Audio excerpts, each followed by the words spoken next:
Hello, hello, hello, hello, everyone. Welcome to another episode of Sree's Global COVID-19 Show. My name is Sree Sreenivasan, and I'm honored to bring you episode number 285, Self-Care and the Pandemic. And we have a fabulous guest for you. Dr. Samantha Boardman's with us, psychiatrist and author of the brand new Everyday Vitality, Turning Stress into Strength. She'll talk about how we can survive the pandemic, be resilient, and fight what she calls productivity porn. Ask her anything, and please follow her at SamBMD, at SamBMD at Twitter, and please check out her new book, Everyday Vitality. You'll meet her in just a moment. Hi, everyone. Thank you so much for being here. I'm the Marshall Loeb Visiting Professor of Digital Innovation at the Stony Brook School of Journalism, and it is my honor to be your host for this show. If you've never watched this show, we've been on for many months now, right from the start of the pandemic, and we were on every single day for 250 days, and now we're on a more weekly kind of cadence. And our show has been blessed by having fantastic guests. More than 525 guests, 303 of them have been women. Yes, we've counted, from 75 cities and 22 countries, including the chief scientist of the World Health Organization. We're in partnership with Scroll Global and Scroll.in, and our archives are at youtube.com/Sreenet. We would not be able to do the show without my fantastic colleagues, Rose Horowitz at Rose Horowitz 31, and Vandana Menon, Vandana_Menon. Please check out their Twitter handles and watch as they live tweet during this show. We're all part of Digimentors, a company that I co-founded. We do these kind of shows for other organizations and other hosts. We also produce conferences, summits, webinars, and we do social and digital consulting. If you need anything, please get in touch with me or check out our website, Digimentors.group. It might be the very first .group website that you have clicked onto. We are going to be joined by our guest in just a minute. Tell us how you're feeling. How has this pandemic affected you? What are the things that you're thinking about? I know I'm stressed from back to school season. I'm stressed from thinking about what's happening in Afghanistan. I'm stressed by the 9/11 anniversary, 20 years since that fateful day. So we'll get to talk about all of this and hear from you as we talk to our guest, who is a positivity psychiatrist. And that is certainly unusual, and we're so grateful to her for being with us. Our guest is Dr. Samantha Boardman, and she's a psychiatrist and author of Everyday Vitality, Turning Stress into Strength. And let's say hello to the good doctor. Hi. Great to see you. Thank you so much for being with us. I know you're on Zoom calls all day long. So my first question always is, how are you? Where are you? And how has your family been affected by the pandemic? Thank you. I'm in New York City. I'm well. I'm very happy to be here and on your show. I'm just in awe of all the people you've had on here, all the incredible women. Does that make me 303? And I'm well. Thank you. And what did you just take your practice and put it all into telemedicine, or what were you doing? I've been back in the office actually, but I haven't seen patients back in the office. It feels good to be there. I've done a lot of Zoom, a lot of phone calls. I find the phone calls also can be easier than Zoom. Some people just don't feel like looking at themselves, and there's a sort of nicer connection in the good old-fashioned telephone sometimes. Yeah, I've noticed that too. I'll tell people, can we just talk on the phone? And they think that Zoom is the only way they can conduct business. And I tell them, we used to do conference calls. We used to do just phone calls for decades without a problem. So that's kind of the reverse of how people are thinking in the pandemic. So many side effects of the pandemic, as you know better than anyone. So let's start by talking about the book. And it just came out. Congratulations. And tell us about it, please. It's called Everyday Vitality, and it's really about I started writing it before the pandemic, and I was finishing it during the pandemic, and it was really about the idea that everyday stressors are what mount and sort of and accumulate, and that really take the biggest toll on our mental health, even more so than major life events. And actually, people are pretty resilient when it comes to major life events, but it's the accumulation of those everyday hassles, frustrations, irritations that take a toll on us physically, and obviously mentally, and then what we can do about it. Because vitality is this sort of this secret sauce of well-being that I don't think we talk about enough. It's that positive feeling of aliveness and energy that's really at the core of our well-being, and it gives us and it enables us to stay strong in the face of stress and sort of buffer the hassles when we have more uplifts in our everyday life. And so how did you come up with the title, and tell us what that means? How do we think about that in what we're doing? So it was really, because I think there's so much pressure in the well-being industry to that well-being is expensive. It's something that you have to download, or it's something that you need to buy, or that you need to sort of retreat from your life in some way and reinvent yourself, or you have to go and find yourself. And what I really wanted to bring it back to was, what are the factors that contribute to vitality, that feeling, that positive feeling of aliveness and energy? And it really boiled down to three things. In addition to sort of lifestyle factors around sleep and moving and eating well, it's really about, how are you connecting with others? How are you feeling like you're contributing to something beyond yourself? And how are you feeling positively challenged? And so those were really sort of, I call them the three C's of vitality. And it's not a question of, they're there for the taking, but how do you prioritize them in your everyday life? And so give us some ways in which we can do that, please. Absolutely. I mean, just if when we often miss moments of social connection, even, the people who we have been maybe in quarantine with or lockdown with, they're the ones we take the most for granted. So for instance, like every time you're looking down at your phone, when you're in the presence and in the company of another person, and you're looking at your telephone, then you're unsharing a moment. Like, for instance, I'll tell you, just even if you're doing it during a meal, the meal tastes better if you're giving the other person your full attention. Another example of just kind of— One second, that's such a profound idea. We do practice device-free dinner. We do say you can take a picture before you eat, but we do device-free dinner. But you're saying that the meal is actually worse if you're not if you're not there. Just talk about that again, please. Well, here's what's so interesting is these researchers were looking at a study, assuming that people would actually enjoy a meal more with family and friends if there was a phone, just in case they got a little bored, or maybe it was that they could check on something and, let me check that on my phone. But actually, people reported feeling more bored, and that it was less enjoyable, not only the experience, but also the food when there was a phone present. And another study was looking at two individuals were tasting chocolate. They're sitting side by side. And in one instance, they're both very present. They're paying attention to how the chocolate tastes. And in another arm of the experiment, one person is tasting the chocolate while the other one is too, but the other person is distracted and looking at something. And in that case, the chocolate tastes less good. So I think every time, if you're watching a movie with somebody, or you're going on a walk with someone, or you're together with them, you're in the car with them and they're driving and you're not, every time I think that you're distracted, you're essentially unsharing a moment and potentially missing a moment of that deeper connection in your everyday life that I think is so important, again, to kind of help us cultivate everyday vitality and buffer some of those stressors. Thank you. That's great advice, and reinforces that idea around food. So that was point number one. Yes. So connections are vital. Also, looking up from your phone, and here are three simple words. Just keep this in mind. When you're with a friend, a loved one, a child, a spouse, partner, and they tell you something, look up from that phone, or even and give them your full attention and say, tell me more.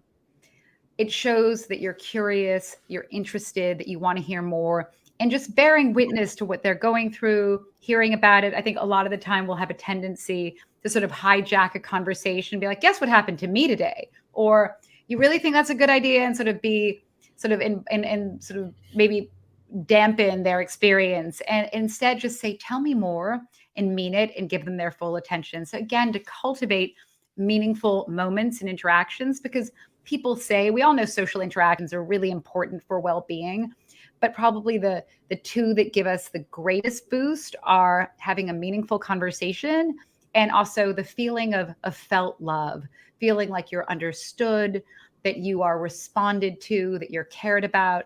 So any opportunity you can provide felt love and also experience it, I think is one to make sure that you're taking.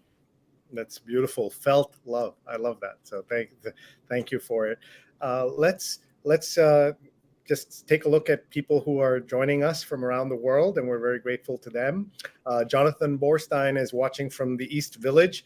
He has watched 285 episodes, every single episode. So we're very grateful to him. Thank you, Jonathan. And Diana is watching from the San Francisco area. And have you had a chance to be back in San Francisco since the pandemic started? Oh, sadly, I've not been back there. I can't wait to go back to San Francisco. When we do these introductions, sometimes the show turns into a travelogue of people remembering their favorite things about some of these cities. Dr. Sujana Chandrasekhar is with us. I was talking to my patient last patient today, who's a prof at a medical school. We're all realizing we need psychiatric help, but too few docs. How about massive group therapy sessions? And Dr. Chandrasekhar is a fabulous ENT surgeon, and she and Dr. Marina Kurian host a show called She's on Call, and about being a doctor and working in today's world. And it's Sundays at 11 a.m. Eastern. We encourage everybody to watch. But this idea that we can do more for our own doctors and healthcare workers in terms of mental health, I'd love to hear your thoughts on that.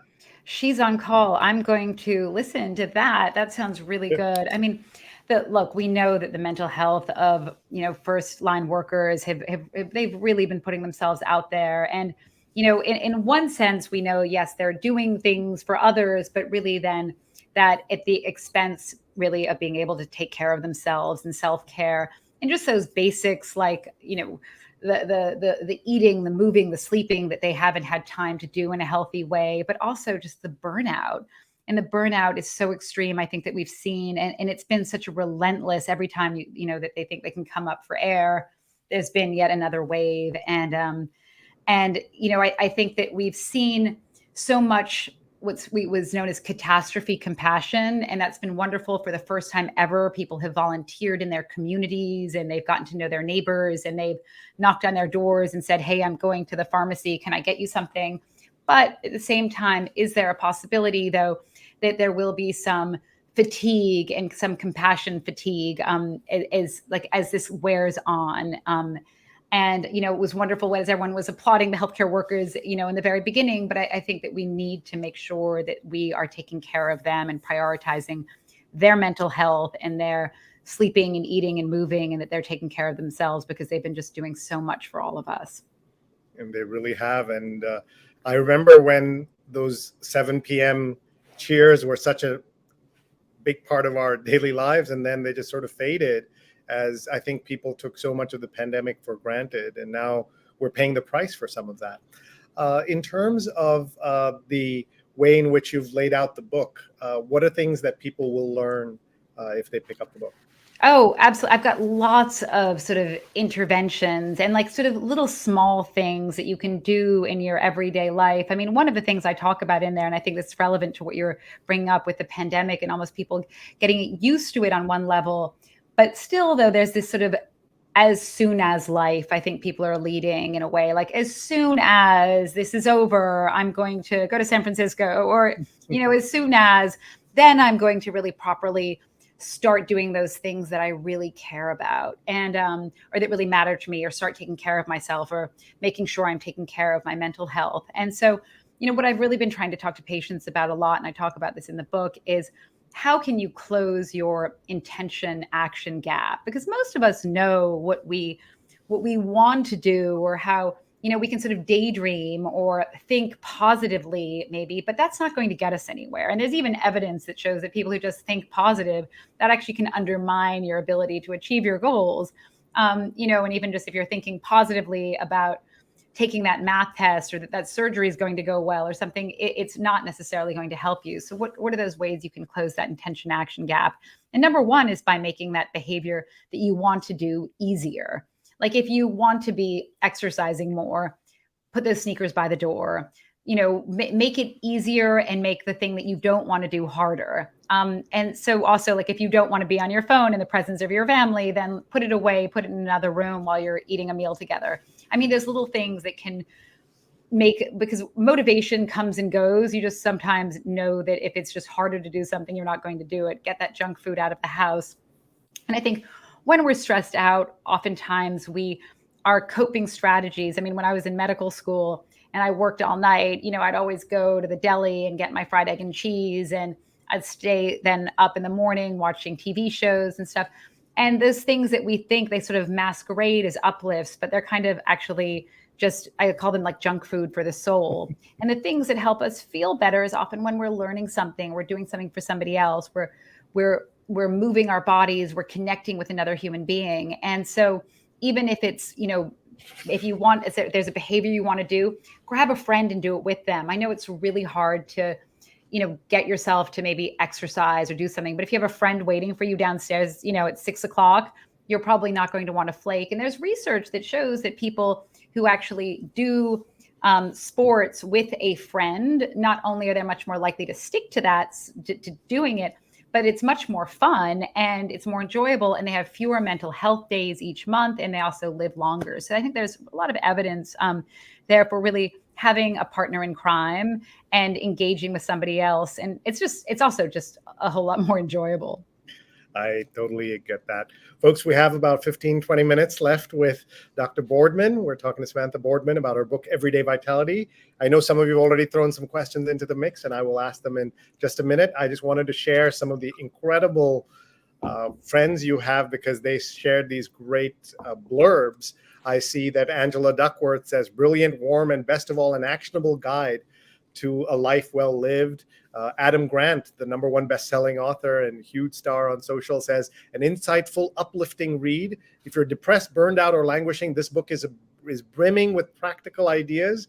And even if you're flourishing, it's full of valuable reminders for sustaining energy and well-being. So those are fantastic. And Ariana Huffington, who wrote a famously, well-received book about sleep, she says, an essential guide to building and maintaining a fundamental quality that promotes resilience and joy in daily life, a timely and welcome prescription, she says. I know one of her tips is to put the phone at night outside the bedroom, just like you're saying. The opposite, right? With the shoes, put them right in front of you on your way out, so you can't, when you see it, you will be more likely to put them on and run out the door in the morning. So I love those ideas, and it's great that all these folks have blurbed your book. Let's look at one of the questions that have come in. Diana says, are there specific tips for kids achieving everyday vitality, or are kids similar to adults in how they achieve it, especially smaller kids? Oh, I love this question. Yes. And I think thank you for bringing this up. And I think play is so important. It is important for us as adults, but for kids, free play, I always think anything that requires a battery or needs to be plugged in or a screen is not, what I mean. And free play that's not directed by an adult is so important. And when we let kids play freely, then, they learn how to self-regulate, and that's really helpful. Also, just looking at a study that was looking at resilience during the pandemic for children, it seems that minimizing screen time was really important, minimizing passive social media. So not just, social media, especially for more like adolescents, obviously was quite helpful. And I think especially for kids who felt disconnected from peers, even, playing video games and things like that was a way to connect. But actually, when we know research is showing that passive scrolling is really counterproductive, and especially for young girls, it makes them feel terrible, and that the self-comparison kicks in. I think it takes about 17 seconds to feel badly about yourself when you're looking through Instagram as a young woman. And so if you could sort of do play, minimizing, screen time, and minimizing social media, I think those are three big ways that I think are really essential for kids to feel better and feel connected. Thank you. And then Aruna asked, I guess, a logical follow-up. What about teenage kids versus younger kids? Yeah. Well, teenagers, I think again, that sense of self-efficacy is what it's known. I mean, if you look at like the three essential ingredients of well-being are a sense of relatedness, like that you feel loved and that you love others. Also, though, a sense of competence that you like. There's a challenge, you can meet it, and also a sense of autonomy that you're in charge of something. And so, teenagers really need that competence piece, and they also need that autonomy piece. So actually giving them also things that they're in charge of in the house, that they are, in charge of, taking out the garbage, and they're in charge of cooking on Friday night, or they're loading the dishwasher, those types of things, those expectations, not that are rewarded with any kind of allowance. That's just like for your contribution, for you inhabiting this household. Getting to stay. Sorry, it's what? For getting to stay. Yes. I mean, but that's like, but also there is that sense of self-efficacy that you're building in them as they're doing this. And that they're doing something that's contributing to the household. And sometimes it's just easier for us as parents to be like, oh, you're not going to do it right. Like, I'm going to load the dishwasher because I do it better than you do. But actually giving them the opportunity to do it and asking them to do it, I think is really, really important to building that sense of competence and autonomy. And they'll know they're loved, and that they receive, that they give love. But I think that competence autonomy piece is really, really important. The other thing to super encourage, though, I'd say, is hobbies. I think a lot of kids have so much pressure in school these days, but the importance of doing things outside of school just for the love of doing it. And I think as a parent, you can really set an example and be an exemplar for them. And actually there's studies showing that the kids watching parents struggle a little bit, even have a hard time. And even if it's some hobby that you do, it's, something I think we can really be comfortable being mediocre at, or even trying something new and, beyond baking sourdough bread, but something that they're watching you do and struggling with in a way, and making sure that they have some domain of their own that's outside of school that they do that's meaningful to them. That's so good. Let's see some other comments. Stefan Kaplan, our friend, says, wonderful to be here this evening. Definitely stressed with fall and winter coming, with the Delta variant now coming on strong in many parts of the country. The breakthrough cases are also alarming, especially with our son starting high school. So that's a comment. Peggy, who's been watching from Taiwan, is actually in New York City. So welcome, Peggy. Thank you for watching. Apollo, who has been a guest on the show from Las Vegas, he says he's hello from Philly, where I've been letting my crazy flag fly high, perhaps a bit too much. So maybe off camera, you'll tell me, Paulo, about all the stuff you've been doing. And Sudha Parekh is watching from Hastings on Hudson. Aruna, by the way, gives you 2 thumbs up for your answer about the teenage question. And we got a wow. And Nirja is watching from Dallas. Folks, tag a friend. They can watch live or later. And I know that we'll have Dr. Boardman sharing this with her friends and her network also after the show. I do want to ask, sorry, go ahead. Did you want to? Well, one of the questions, a few people back was talking about like dread of the fall. And I'd love to address that, because there's a lot of people, I think, who are dreading going back. And I think there is a lot of people, once my son had said to me, August is the Sunday of the summer. It's sort of this idea of like, oh no, you have to go back to school. And dread is such a powerful emotion.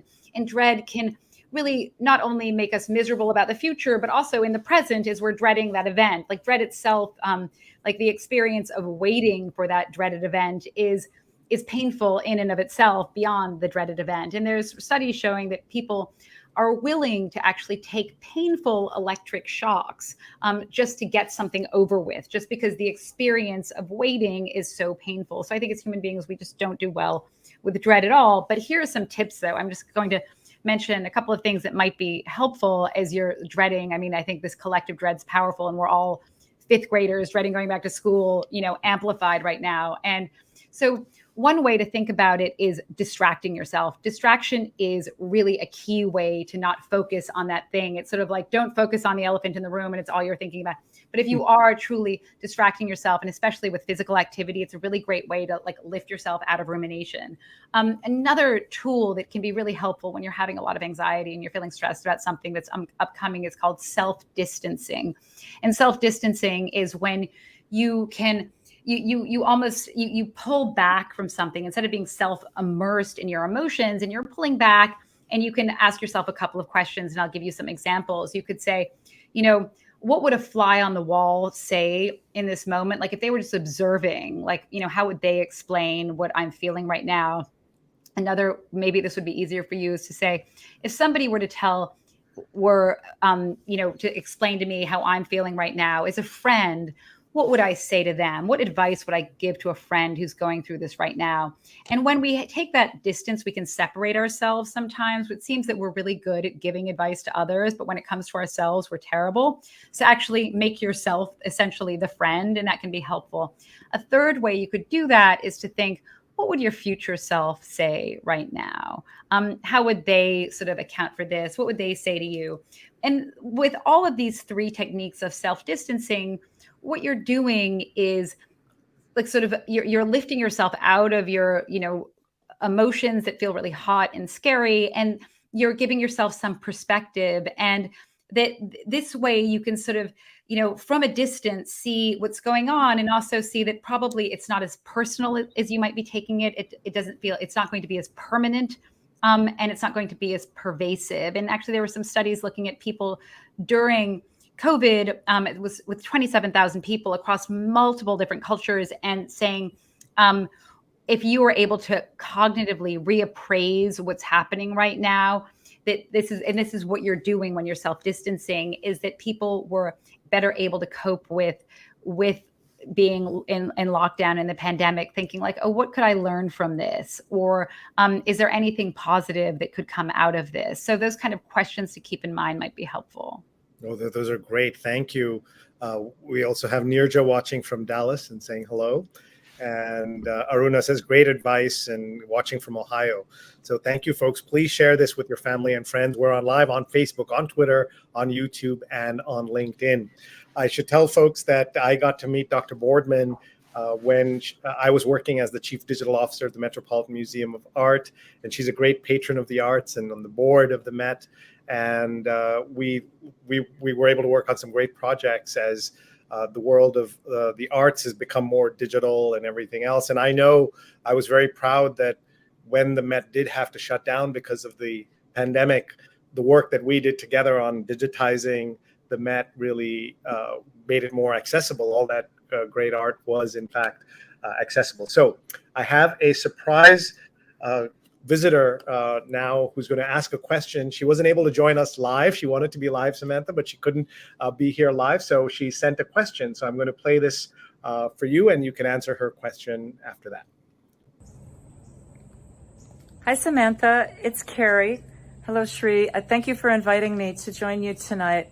And I'm sorry I'm only able to do this on video, but I so love your book, Samantha, about the vitality of life. I've listened to it on audio. It's so well done, and your voice is beautiful. I haven't seen you in a long time, but I'm here at Crystal Bridges Museum of American Art on a fellowship.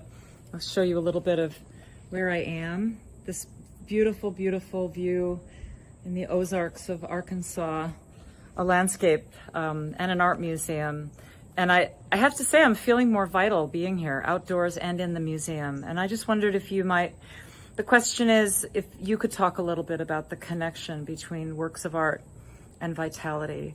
We all know about walking through in nature, but I'm really interested in studying myself, the kinds of things that happen in our brains, in our minds, and in our hearts when we walk through museums of art. So thank you very much. And I love your book. Bye-bye.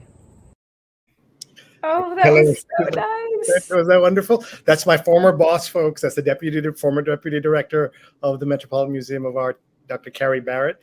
And she was so excited to know that I was interviewing you, Doc. And so she said she would send in a question. And that Crystal Bridges, for those who aren't familiar, one of America's best art museums is in Bentonville, Arkansas, in Crystal Bridges. I've never been there myself, but it's legendary in terms of what they've been able to pull together, of course, because of the wealth of the Walton family from Walmart.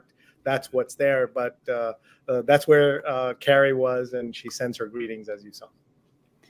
Wow, that was really cool. I'm in awe of Carrie. What an extraordinary woman. I loved working with her. I mean, I thought she was just full of creative ideas and and how people engage with the arts. And, to address Carrie's question, it seems that people who did engage with the arts during lockdown actually were more resilient. And what people said in a question said they've been very creative recently, but I think listening to music, participating in music, I think there's that big participatory component. And really what I talk about a lot in the book is well-being isn't just in your head. It's in the actions you take, in the connections you make, and how you participate. And I really wanted to sort of focus on sort of getting outside of your head and sort of transcending just your thoughts and actually, what are you actually doing? And so there is evidence that people, especially when you go to a museum or look at a work of art, how it sort of lifts you out of yourself. This is like a self-transcendent experience in a way. And I think, again, it's when you're not on your phone and you're giving that object your full attention. Also, people who then they enjoy art when that they're looking at, when they also make it themselves. I think, I'm not a particularly creative person, but whatever my kids have made me to get my hands dirty and, finger paint or do something, that sense of engagement makes you appreciate it even more. And especially when you go to a museum with another person too, it seems to enhance your connection with that other human being. And even if you're by yourself, just that sense of being with others. I recently went back to a gallery, and it was so uplifting just to look at others looking at art. Like, that was just beautiful to see them responding. And it's fine to view it online, but my goodness, in person, it's transformative. So I think that yes, there is, and there's more and more research looking at well-being in the arts. And I think we'll be seeing more and more about that soon. And as Carrie says, I think nature is such an important contributor to well-being too. The importance of, when you're in nature, it interrupts rumination. That, like, when you're ruminating and you're thinking about the same thing over and over again, a great disruptor of that is basically green space. And looking at natural language studies, that people, when they're in the heart of a park, their language is as happy as it is on Christmas Day. And even that dyads, we know individuals feel better in green spaces, but also looking at mothers and daughters walking in green spaces as compared to going to the mall, their connection is enhanced, and it also lasts for longer than probably bickering in a mall anyway. But I think the importance of prioritizing green space, and I think it was a Yale study that found that Americans spend, I think, less than 4 hours a week outdoors. And I thought, oh, well, not me. That's not possible. And actually, you're like, when you start breaking down in the middle of the winter, maybe that's true. But to really prioritize that. And I think it's really, really important for our mental health. And I literally prescribe walks in the park now. There you go. That's great advice. And have you been to the Crystal Bridges?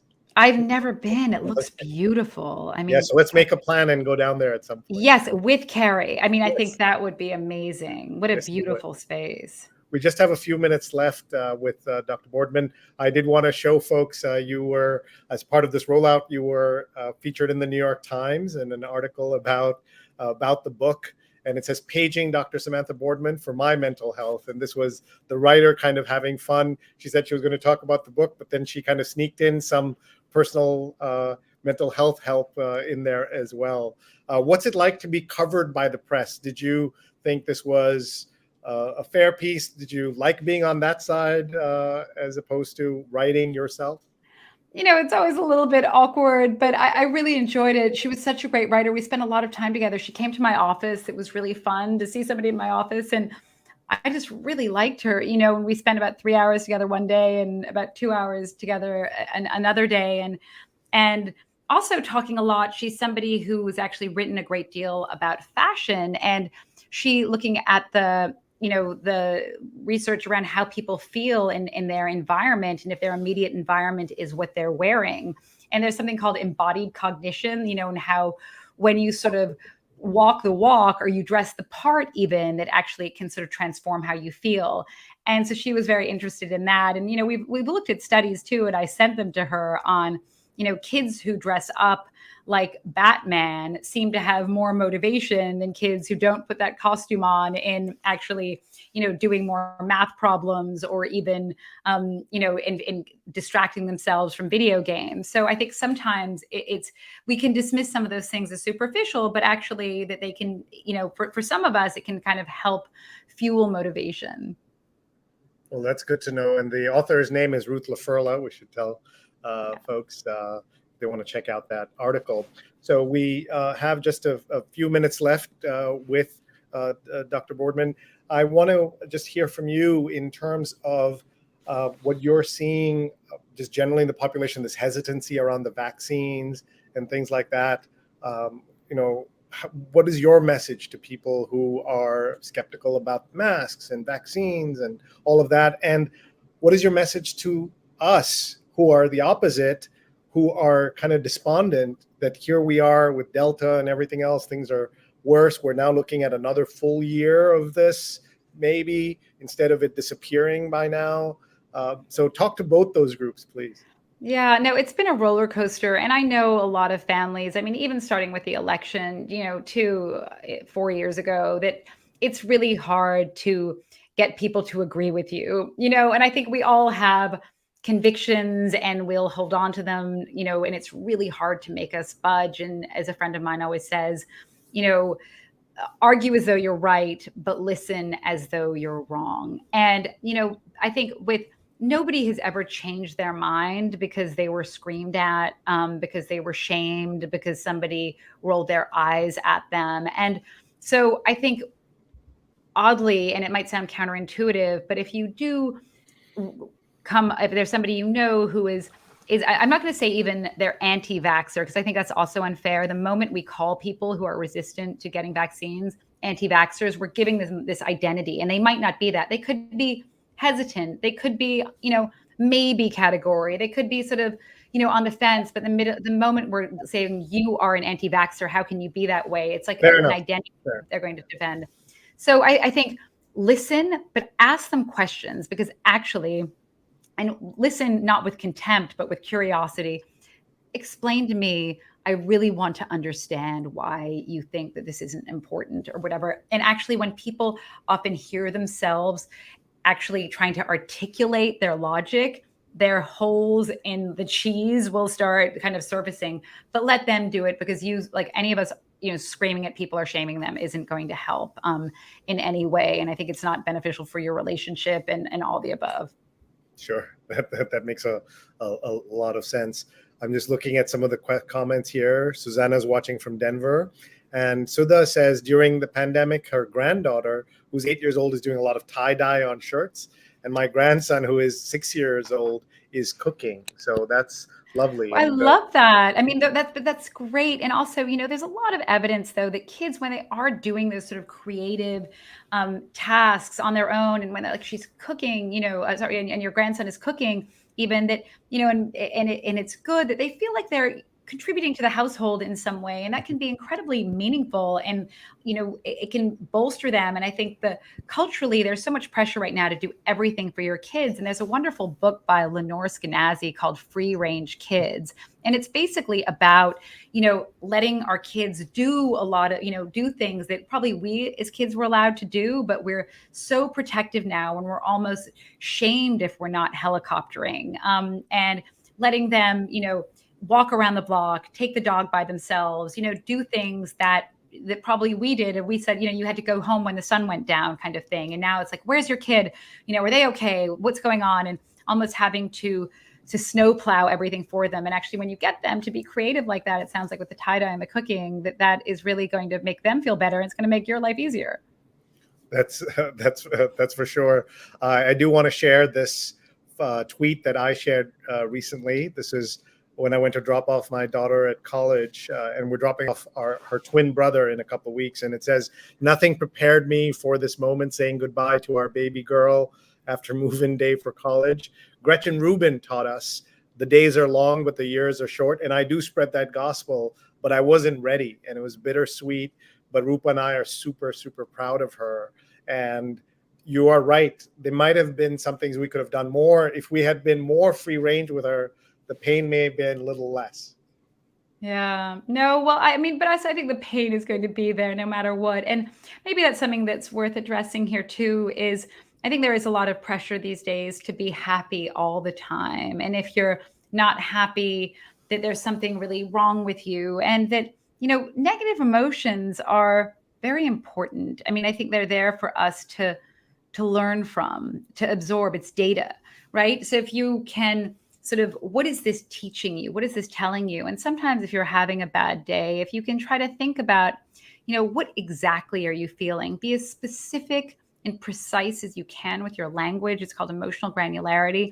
It can really kind of help you hone in on how you're feeling, because once you do that, it's going to feel less like this sort of dark cloud following you, and you're going to be able to sort of feel more specific and then less paralyzed by it and be able to take more action around it. So if you can really kind of define how you're feeling and exactly what's going on, and even break out a thesaurus to do it, it might be helpful. That's awesome. So we are going to start wrapping up here. I do want to come back to Dr. Boardman with one final question, which is tell us why everyone we know should get this book for themselves or for a friend, and for a friend. I'm going to give her a second to just think about that question while I just do a couple of wrapping up things here as well. Thank you all for joining us, and thank you for being here for this amazing conversation with Dr. Boardman. Speaking of doctors, our friends, Dr. Sujana Chandrasekhar and Marina Kurian are going to be back on the air in a couple of weeks. But this past Sunday, they had an incredible episode of She's on Call that you can find on all the social platforms. Just search She's on Call. And they had the president of the Association of School Nurses with them and a very senior doctor at the Association of Pediatricians. So this was the back to school edition, year 2. Please check that episode out. I know you will learn a lot from watching that. And with that, we want to come back now to Dr. Samantha Boardman, author of Everyday Vitality, and someone who calls herself a positive psychiatrist. Thanks. No, and thank you so much. I've loved being on the show, and there's so many great questions coming through. And yes, I mean, I'd be delighted if people, enjoyed the book and really shared it with somebody else. I mean, the joy, I think, is sharing it and talking about it and seeing little ways that you can sort of vitalize each and every day. And maybe just to leave you on the idea of, there's been so much negative news, so much that's overwhelming. So it's all the more important to be really deliberate about seeking delight and actually creating even some emo diversity in your life. Because even with all this news that's bombarding us, that the only way for us not to, I think, feel paralyzed by it is when we also have some positive emotions that go side by side with it, because then we'll act on them. And I think otherwise it's just too much. So be deliberate about seeking delight and finding it, and also sharing it with someone else. I love that. Diana says the kids' movie Inside Out is all about the topic of the value of sadness and other emotions. I missed that. So thank you, Diana. Love Paula, that. our dear friends watching from Tallahassee. And Sudha says, also when children are away these days, we worry about their food and how they will adjust. And now we also worry about COVID. And that's for sure. One of my many, many takeaways today is the importance of giving your kids 3 things. 1, a sense of being loved and loving others. Also a sense of competence in something, and then being autonomous, in a sense of autonomy. Those 3 things I will take away and practice in my life. And with great gratitude to Dr. Boardman for being with us here today. Please follow her on Twitter at SamBMD, Sam, the letter B, MD, and check out her work. And of course, check out her book, Everyday Vitality. With that, we want to say thank you very much, Doc, for